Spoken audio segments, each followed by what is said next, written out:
Hey, and welcome back to another episode of Wonder Lake. This is episode number 3. Today's going to be a smaller update.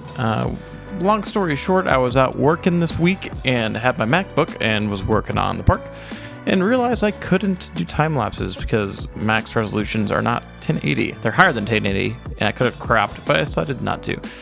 But anyways, all that aside, I decided to do some incremental adjustments and updates to the park that wouldn't necessarily be exciting to watch on a time lapse. So without further ado, let's go ahead and get started. So first and foremost, this area by Wonder Falls has indeed changed quite a bit. It starts with this sign right here that I added to the water tower. And I love what it does. It pulls everybody in from the unfinished Main Street area to show, hey, there's stuff back here behind this Husk giant swing known as Valkyrie. Hey, look, a new sign. So fun. So let's go ahead and walk on over here, peeping the sign at a closer look. And now, well, look, we have a new area. We completed the area, I should say. So I added this new food stall, and it's called Mr. Hot's Dogs. Don't ask me where I got the name from. It just kind of popped in my head, but I'm a really big fan of this area. I love the nature, and I love how the area is kind of included in the nature. It's tucked away in the woods, and you get a great view of the park from here. You know, you get to see the floorless coaster, and you get to see the tower, and you also get a great view of Valkyrie right here. So, huge fan of this. Wow, my computer is struggling. Huge fan of this shop. It's a goofy name, and it has this like Cracker Barrel vibe. The seating area is cool. It's really pretty and just includes you into the park and the nature itself. So let's get a closer look here at Mr. Hot's Dogs. So got some TMTK signs up. Got some Vanilla Park signs, hot dogs, and Gulpy Energy. So, oh my gosh, this is the first time I've actually seen someone sit down at these benches. It's a cool little area. I'm a big fan of how it turned out. And if we turn around here, we also have a behind the scenes view here of a backstage area. And it's just a facade for a water pump building. So I love how this turned out. It's tucked away, has kind of an overgrown feel to it, but it's just tucked away and touching the ride basically.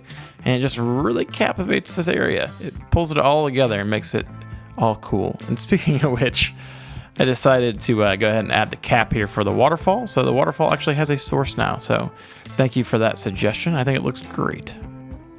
Moving on to the main strip here, we have a couple changes. So this used to be a vending machine, and now it's a caricature stall. Words are hard. Sorry, you get the point. Guests can sit down here and get goofy cartoon drawings of themselves with mustaches, and yeah, fantastic. So scrolling down here, we have a new gelato shop. This was heavily inspired by a building that Mass Bandit had in his newest update. I don't remember the name of it, but it was in his like creator row section. I love what he did there, and I was like, I really need some smaller buildings. So I decided to build this gelato shop, and I absolutely love how it turned out. It has this 1940s-ish kind of look with these lights here. TMTK with some gothic lights from the Spooky Pack. And then we got some TMTK like 70s diners chairs. I really like those a lot. It's my first time using them in the park, but it just looks great for this gelato shop. My favorite detail has to be these canoes here. You know, with it being a lake park, it has to have some lake elements, so love that. But just ultimately, this is like one of my favorite buildings I've built to date. It took me entirely too long to build. I think it took me like an hour and a half to build, which it kind of embarrasses me to say because it's, looking at it, it's not a whole ton, but I don't know. I just love it. It adds a lot of character to this area that otherwise kind of felt bland. Before, we were looking at just a strip here with just flowers and fence. So that's all that was going on. So I think this really pulls the area and gives people a reason to come over here. And speaking of which, we added an octopus ride. So this is another classic flat ride that the park was lacking, and I'm a big fan of how it turned out. It has this like swampy vibe, like bayou vibe to it a little bit, but octopus and bayou don't really line up. But I just love the way it looked. It just, once again, kind of continues this area off of like the nature, kind of overgrown country feel and pulls it into the modern area over here with the flat rides and the floorless coaster. So big fan of how it turned out. Guests aren't riding it. I'm not entirely sure why, so I'll figure that out later. But yeah, octopus ride. All right, so moving on over here to the observation deck, you can see we've added diagonal pieces. I'm not entirely sure why I didn't add these before. When I was playing this game, I wasn't making it for content purposes, or this park, excuse me, I wasn't making it for content purposes. So now that I'm actually posting content, I'm buttoning up a lot of things and fixing a lot of things that were lazily done. So there's that. It has this more completed, realistic feel. If you look at other observation decks, a lot of them have this kind of angular look, and there's not a lot of observation decks out there, which is why I included it in this park.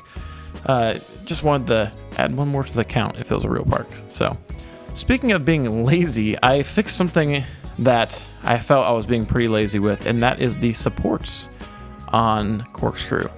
So before, Corkscrew was rocking these custom supports from the vanilla game, the modern theme, these little supports that are going up the observation deck.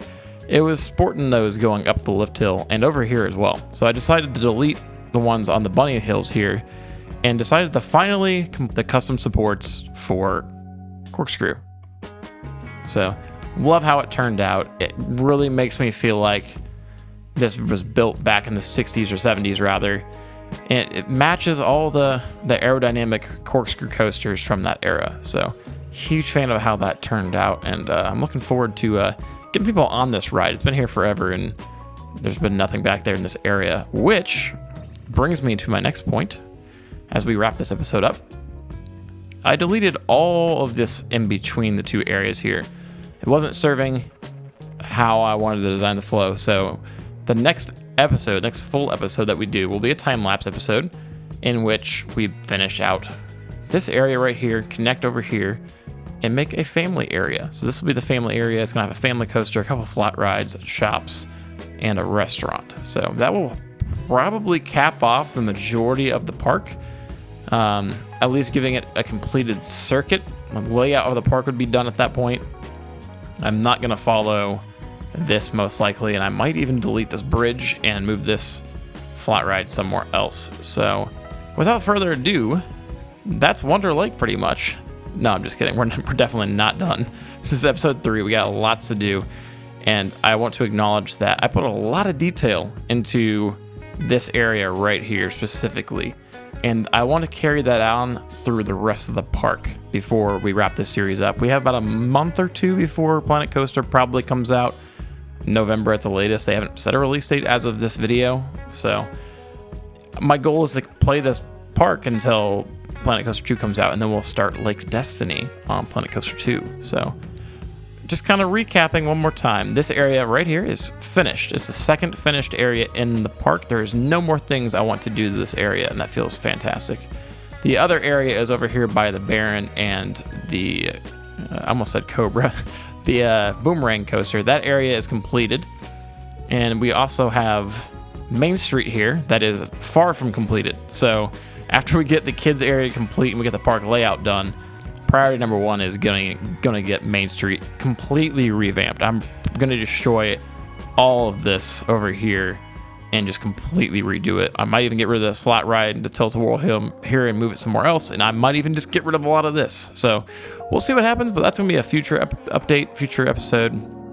While I'm here, I want to say, let me know in the comments what kind of format you like. Do you prefer this time-lapse or this format, or do you prefer time lapses? I kind of want to do a mixture of both to keep things interesting for me as an editor and as a person playing Planet Coaster. So anyways, I'm going to stop rambling. I hope you enjoyed today's episode. I hope you have a great day, night, or evening, wherever you're at. And thanks for stopping by. I'll see you later.